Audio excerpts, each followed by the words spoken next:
You are Locked On Wolves POSTCAST, part of Locked On Minnesota on the Locked On Podcast Network.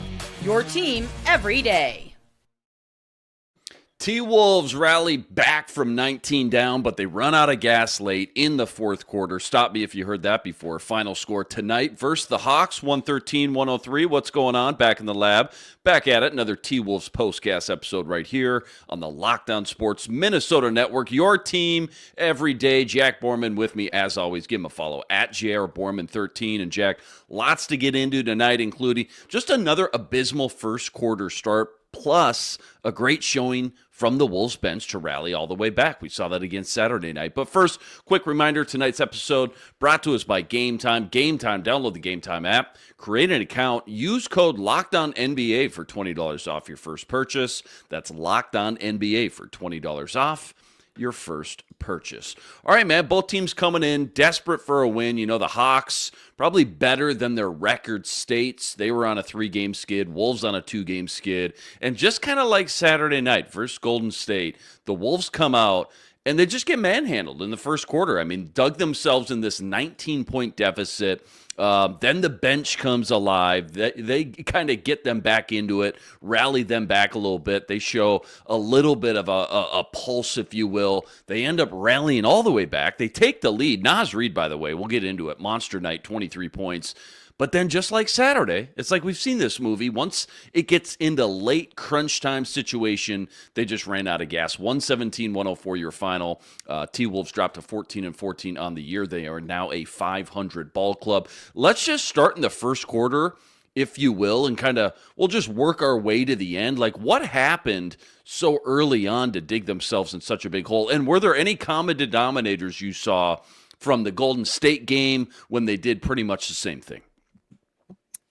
Yes, there were. Okay. I think the biggest common denominator for me in the slow start first quarter is that they just couldn't make any shots, right? I think that, you know, when you're sitting on 7 or 9 points halfway through the first quarter, it's just really, really tough to it's just really, really tough to score, right? Again, for the starting lineup, they were down when the starting lineup had to get broken up when Jay McDaniels had his second foul at the 6:37 mark. They were down 14-7, right? 7 points in the first almost 6 minutes of play is just not going to cut it in the NBA from your starting lineup if you want to be a team that's going to be there at the end of the season. And I think that Julius Randle also was god awful in that opening quarter. One of my friends texted in a group chat the other night that, you know, Julius Randle is just kind of like an energy vampire, and that he just kind of sucks all the energy out of the game and kind of takes the flow away from a lot of his teammates, which is not what we saw at the start of the season, where he was pretty additive to a lot of that and was creating a lot of open shots and making quick decisions and, you know, getting into that mid-range area off the bounce and spraying it out to help the Wolves create a ton of open looks for three. And that's just, you know, gone completely by the wayside in favor of him, you know, throwing up these crazy isolations when he's smothered in the paint and throwing up these scuds off the backboard that, result in the other team being able to grab it and go. I think a lot of people think that most transition opportunities in the NBA come off of missed 3-point shots, but that's not true. It's off of shots that you miss in the lane. And, you know, Atlanta only had one fast break point in the first half, but the way that they were able to, you know, kind of get cross matched, because when you look at this game, the only two players that were guarding each other on both ends of the floor were Rudy Gobert and Clint Capella. Everyone else had different assignments, so it wasn't a one-to-one match, which just makes getting matched up in transition a little bit harder. And when you're getting deep into the paint and missing a lot of those shots like Randle was, and then trying to go for offensive rebounds that you probably can't get, it just becomes a little bit more difficult on your transition defense. And the Wolves transition defense, to their credit, was good in the first quarter. But the offensive process from Randle was pretty poor. He was 0 of 5 from the floor and had 3 turnovers in his first stint, which is just completely unacceptable. Is not going to cut it when you consider how he's been playing lately. And we talked on the last postcast about how I personally wanted to see Anthony Edwards be a little more aggressive in the first quarter and kind of start as a scorer and then let the playmaking come off of that. And I thought that it was a more encouraging first quarter for the most part from Ant, in terms of we saw him take 9 shots in that first quarter. That's something that I liked for sure. I didn't love that he missed a couple of bunnies and only made 3 of his 9 shots. And he's just got to be more efficient, plain and simple. And, Ant's a great player. And 80% of the time I spend is totally praising Ant for what he's done to help lift this team out of a pretty dark place since he's arrived here. But no question about it. I think 3 out of every 10 games or 4 out of every 10 games he's played this season have been pretty mediocre for his standards. And again, we've seen what Anthony Edwards can do when the season, the game, the playoffs are on the line in these huge situations. And he's certainly been a playoff riser, but I think those 2 guys really need to be better in the first quarter of games, especially. And I just think the spacing with the Timberwolves, starting lineup, if Ant and Randle aren't going to move the ball, I just don't think it's going to work with those 2 starting the game. I just think, again, you're putting yourself in these huge holes, and when you keep putting yourselves in these huge holes, it just makes the rest of the game so much more difficult. And that's why we're seeing the team run out of gas in these fourth quarters, because they're having to play damn near perfect basketball for the final 3 quarters of the game. And then it's just tougher to survive a stretch like we saw in the fourth quarter where they just can't buy an open shot. And I think, again, maybe Naz Reid in the starting lineup might just give you a better shot to. I was going to ask you, what change would you want to see first if it was up to you? Yeah, I think first change I'd want to see would be Naz Reid in the starting lineup. And again, I think I understand the political reasoning for why Julius Randle has been in the starting lineup. This guy in year 10 or year 11 now.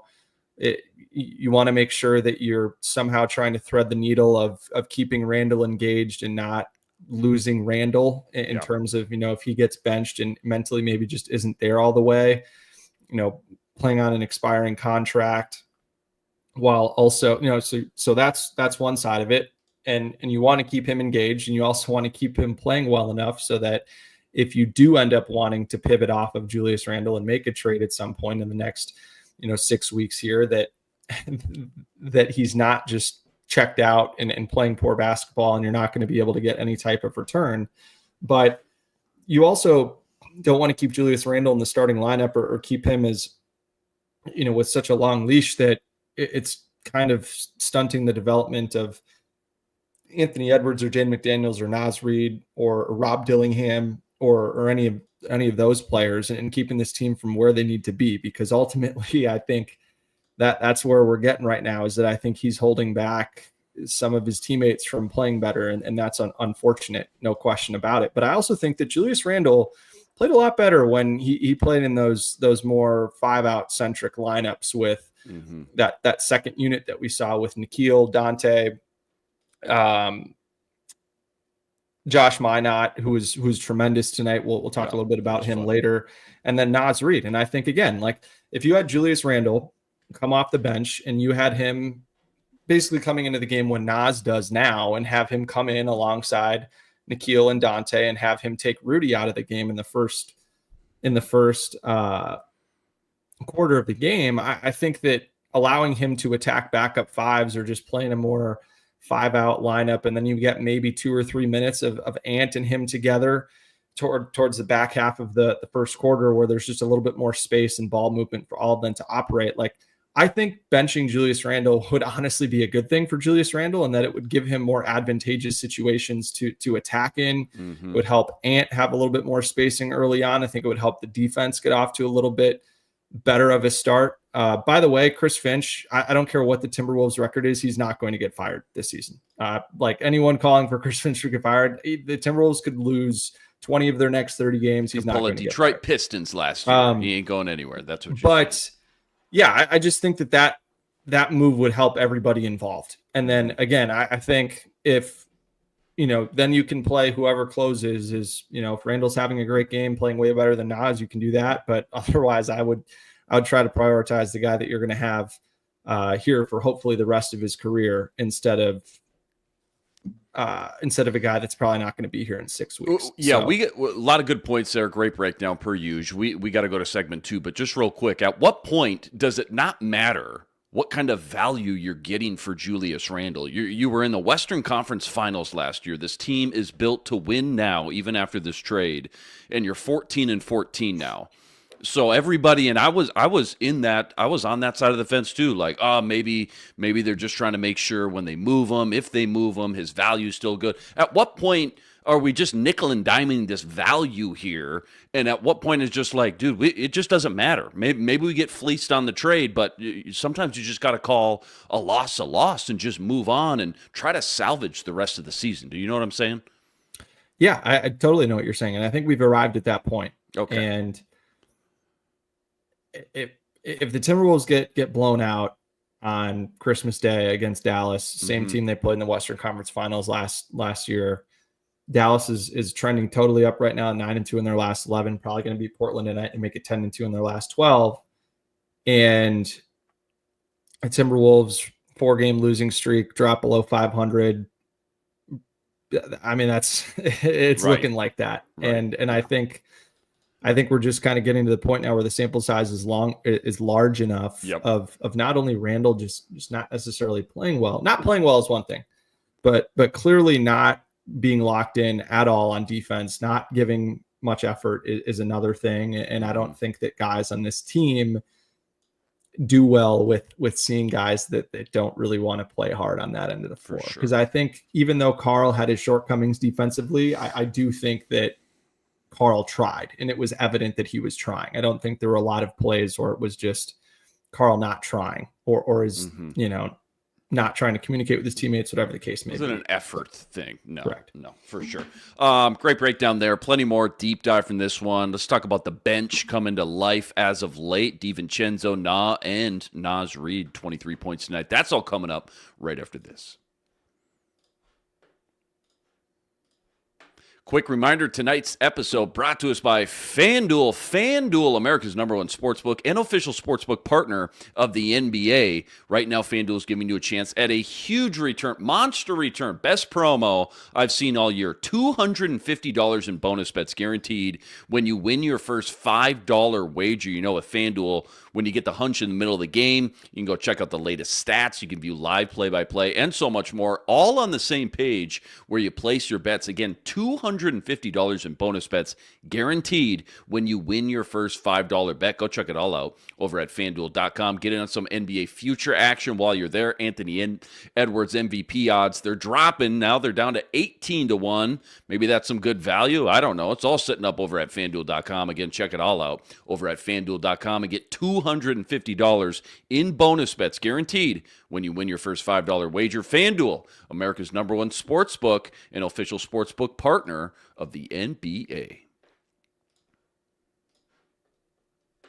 How come this team can't close? Last year, man, maybe I just took it for granted a little bit, but they just don't have that last gear, that last extra gear like they did last year to finish games strong. And I'm assuming the first part of this answer is what you already kind of touched on. Like, well, don't dig yourself in a monster hole, and that just basically you have to hold the turbo button down for quarters 2 and 3, and by the time you get to the fourth, you run out of gas. But sometimes it's almost just like they don't know what they're doing out there in the fourth quarter. Like they forgot how they got themselves in this position to win the game in the first place. Like what's missing, I guess, in that department that they did have last year, in your opinion?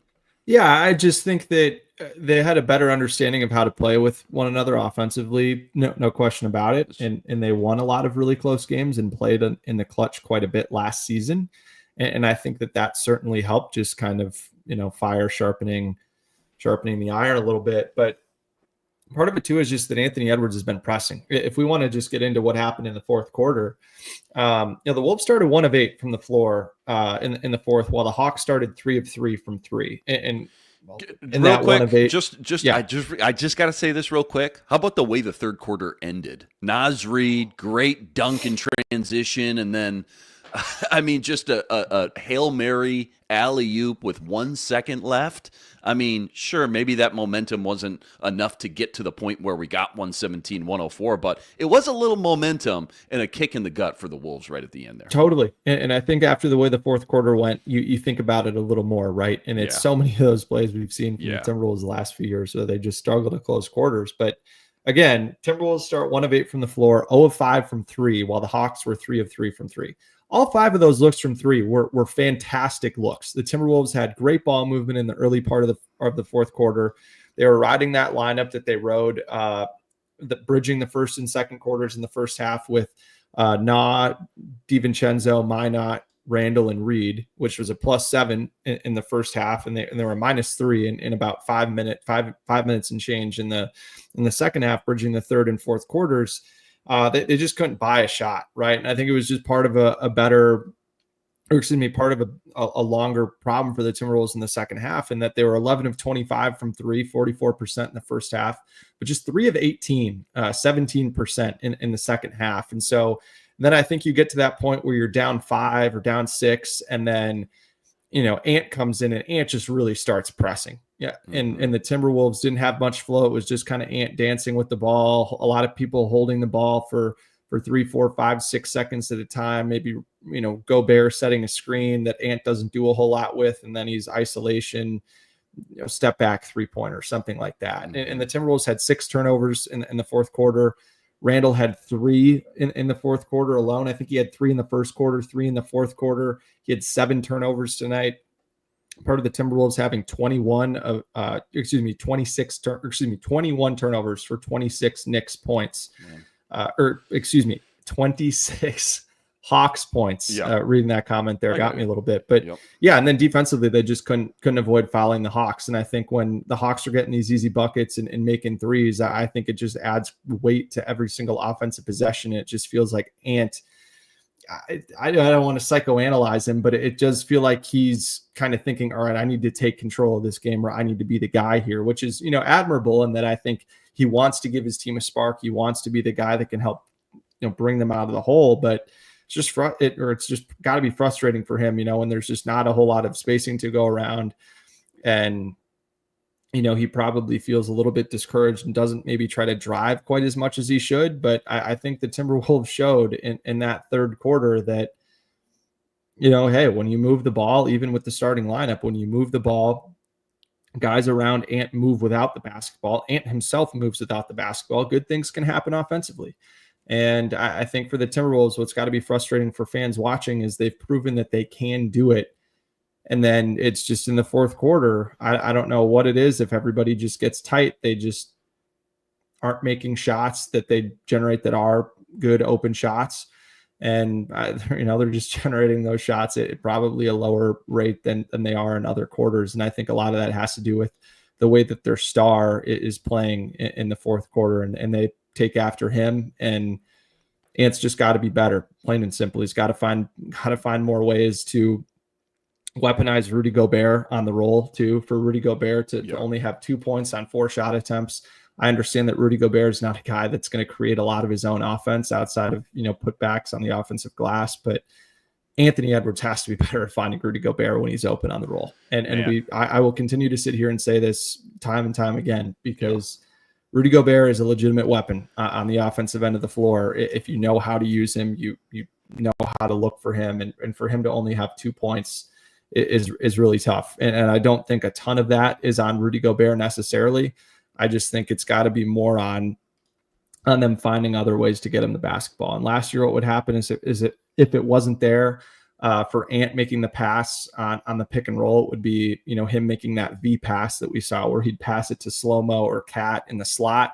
And then that guy, Cat or Slow-Mo, would then find Gobert on the roll to try to, pass it around the defense, if you will. And there just hasn't been a whole lot of that this season. And I think, that certainly is a way that they could take a little bit of pressure, or Ant could take a little bit of pressure off himself, because right now defenses are just blitzing him and double teaming him, and he's not able to take advantage of it. So I think that would also be really helpful in the fourth quarter. But again, you might just need to get into more Mike Conley, Rudy Gobert pick and roll to generate some more ball movement and offense, because it feels like Mike's been really good in those situations this season, last season. And, we saw that in the third quarter that the Timberwolves, and to end the second quarter, that the Timberwolves got some good ball movement out of that action that helped create some open shots for Naz Reid. And I want to talk more about Naz Reid here. For sure. Let's go to segment 3. Couple minutes left here. Let's talk about Naz Reid. The bench was fantastic. They've been heating up these last couple games for sure. Plus, we'll do a little quick deep dive on this Dallas Mavs game preview. That's on Wednesday, Christmas Day. That's all coming up right after this. Quick reminder, tonight's episode also brought to us by BetterHelp. When your schedule, it's packed with work projects and more, it's easy to let your priorities start to slip, even when we know what makes us happy. But when you feel like you got no time for yourself, non-negotiables like therapy, they're more important than ever. If you've been thinking about starting therapy, it's time to give BetterHelp a try. It's entirely online, and it's designed to be convenient, flexible, and suited for your schedule. So simple. All you got to do, you fill out a brief questionnaire, you get matched up with a licensed therapist, and you can switch therapists at any time for no additional charge. Never skip therapy day with BetterHelp. Go visit BetterHelp.com/lockedon today. You're getting 10% off your first month. That's BetterHelp, HELP.com/lockedon. All right, find some positives for us. The silver lining these last 2 games, as bad as things were, at certain junctures, this bench play, man, they've been the catalyst to get them back into things. So Naz Reid, baller night tonight, 23 points. DiVincenzo starting to heat up. Josh Minott minutes, I thought, you already touched on that, looked great as well. But just talk to me about the bench and how huge and important they have been just to stay in some of these games these last 2 nights. Yeah, I think, any former athlete would tell you that when your teammates play really hard, it gives you energy. It makes you want to play hard. And Naz Reid is the epitome of that. It feels like every single time he checks into the game, that he's just going to play really, really hard. That's why he's endeared himself to this fan base, why he is a god amongst men in the city of Minneapolis. And he did that in the first quarter. He just came in, played really hard, didn't care what the score was attacking, made threes, just flew around on defense, did exactly what we all love about Naz Reid, and that totally helped get everyone going. It helped get Dante DiVincenzo going, who made 2 threes in his first few minutes. I know he started out 2 for 3 and missed his final 3-point looks, but it was good to get him going early in the game. That energy in tandem with Nickeil Alexander-Walker was really strong. I thought Nickeil did some good job generating some open looks for himself. I thought he made a couple of really good passes to Rudy Gobert. Mm-hmm. In pick and roll that created some open shots for others. And I think, got Rudy fouled a couple of times on, a non-free throw shooting situation. So that was obviously great. And for the 2 of those guys to play as well as they did in the first half, I think Nickeil had 11 points on 3 made threes in the first half.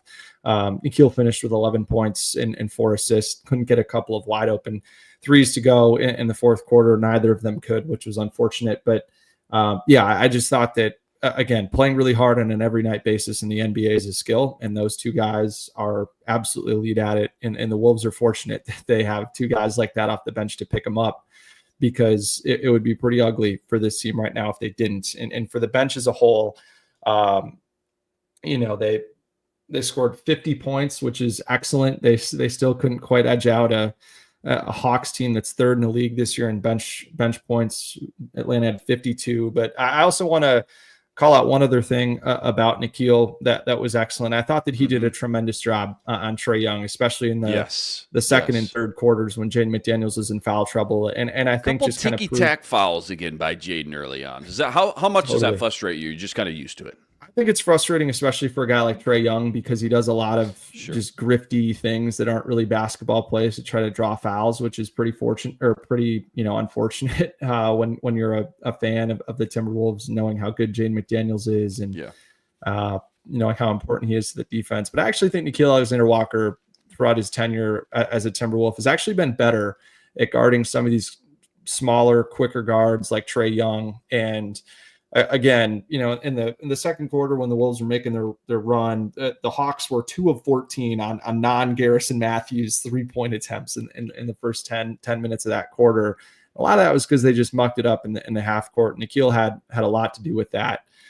So shout out to Nikhil. But again, the Wolves also won in 3 key areas that the Hawks normally win in. And for the Wolves, they had 16 offensive rebounds for 19 second chance points. The Hawks are top 5 in rebound percentage, so that's normally an area that they clean up in pretty well. Fast break scoring, Hawks are 5th in fast break points in the league this year. Minnesota won that battle 22-13. It was 15-1 at halftime. Yeah. And then the Hawks, 3rd in the NBA in points in the paint. They only had 40 points in the paint tonight, well below their average mark of, I believe, 56 points in the paint per game, because the Wolves did a good job of shutting down that pick and roll game for the most part. They won that 48-40. So again, that just speaks to how well the Hawks shot the ball from 3, that they got outscored in the paint and still won the game, right? Atlanta this year, 34.5% from 3. That's 21st in the NBA. They were 18 of 36 tonight for 50%. So they didn't shoot a ton of threes, but they surely made them at a high clip. And on the season, only 32% of the Hawks points come from beyond the arc. That's 24th in the NBA. Tonight, 46% of their points came from 3, which is right on par with the Celtics, who are number 1 in the league. So that just gives you an idea of how good of a shooting night it was for Atlanta, obviously driven by Garrison Matthews' career night, 7 of 8 from 3 for 25 points overall. So again, kind of a mirage shooting night for the Hawks, but you got to shake their hand, and that they did a good job of creating some open threes and knocking them down when they had when they had an opportunity. And then another weird one tonight for the Wolves, 0 free throw attempts in the first half. First time since 2006 is what Grady said on the broadcast. 18 years, man. And what is going on? And curiously, came one day after Anthony Edwards was fined 75 large for his comments about the officiating after the last game. So I don't actually think that had anything to do with it. I just thought that was interesting. And then one other thing to call out while we're here, Mike Conley. I thought shades of what Mike Conley we got from last season, which was obviously good to see. At 11 points, made 3 of his 5 threes. Had 6 dimes, 3 steals. That looked much more like a vintage Mike game. I know we talked about that a little bit on Saturday night, hoping that we could get more from Mike Conley moving forward. So it was obviously great to see that from Mike, and something that certainly the Timberwolves will look that they can keep that rolling. But overall for the Timberwolves, on a night when you score 41 points on second chances and on the fast break, to only score 104 points is pretty brutal. And I think just speaks to, how tough it's been for this Timberwolves half court offense. And I think that number would certainly look a lot better if they shoot better than 3 of 18 from 3 in the second half. And I think that, that would maybe cover up some of the issues with Ant not having a ton of space on the drive or seeing, 2 or 3 guys on the drive. But again, they say it all the time, it's a make or miss league. And, the 3-point shot can kind of be the great equalizer. And that's what we saw from Atlanta tonight, and something that the Timberwolves will certainly look to turn around, in Dallas on Christmas Day on Wednesday, because we know how well Dallas can shoot the 3. And we know that Dallas runs a ton of pick and roll and tries to spread you out as best they can. So, going to need another really good game from Jaden and Nikhil defensively. And hope that those guys can also knock down some open shots on the other end of the floor. Yeah, phenomenal stuff here. 90 seconds left. I know the Mavs are 9-2 over their last 11. I know they started about 500, but what is, again, obviously Wolves fans know this team all too well, Western Conference Finals, heartbreaker, but what is different? What looks different early on, I guess, this season compared to when the Wolves saw this team last year in the Western Conference Finals? Yeah, I think Klay Thompson is really kind of settled in as that third scoring banana behind Luka Doncic and Kyrie Irving. I think that what's cool about Dallas is they have 2 highly reliable superstar offensive players that are 2 of the best to ever do it in the backcourt. No doubt about it. But they've got a really consistent group of 6 guys behind them that, it could be one of those 6 guys on any given night, according to the game plan or what the strengths and weaknesses are of their opponent, between Klay Thompson, PJ Washington, Daniel Gafford, Najee Marshall, who they signed to be their Derrick Jones Jr. replacement.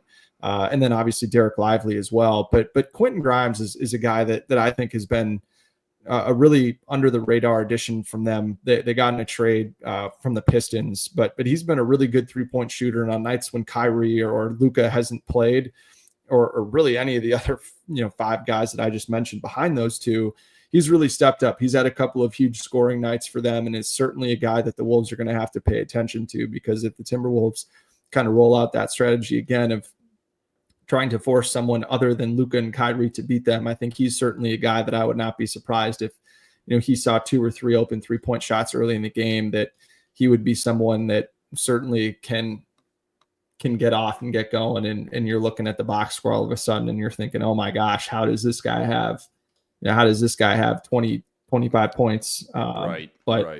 Yeah, again, Dallas is a super balanced offense. It's not a team that really does a whole lot of their work from any one area. Obviously they have 2 guards that can get in the paint, but can create a lot of 3-point shots too. So it's not like there's one specific area that you want to take away for them. I just think the more that you can keep Dallas on the perimeter and not let them into the paint where they can then spray the ball out and start moving it. And that's when they can either shoot threes or attack off the catch and just kind of have your defense guessing all night long is going to be really important. So the more that their perimeter defense can contain dribble penetration is going to be really important. And then just keeping them off the glass. When you get stops, you got to close it out with rebounds. That was something that the Timberwolves did very well tonight for the most part against a Atlanta team that is a pretty potent offensive rebounding team when they have it rolling. So hold them to 6 offensive rebounds and 4 second chance points is obviously great and something that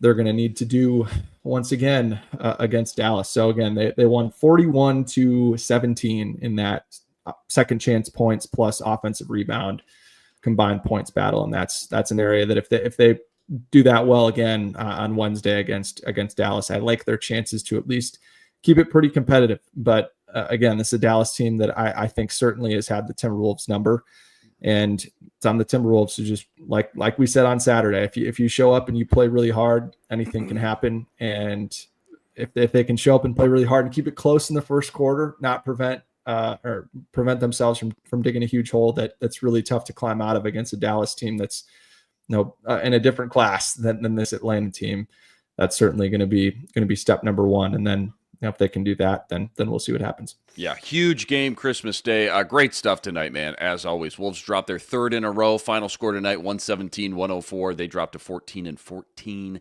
on the year. Hey, as always, huge shout-out to everybody, all the everydayers out there that always make us your first listen, and all you guys coming in the chat, venting with us from game to game. Make sure you make sure you subscribe if you haven't already. Go follow all of Jack's work. He's on X, at JRBorman13. He's usually live from the Target Center almost every home game.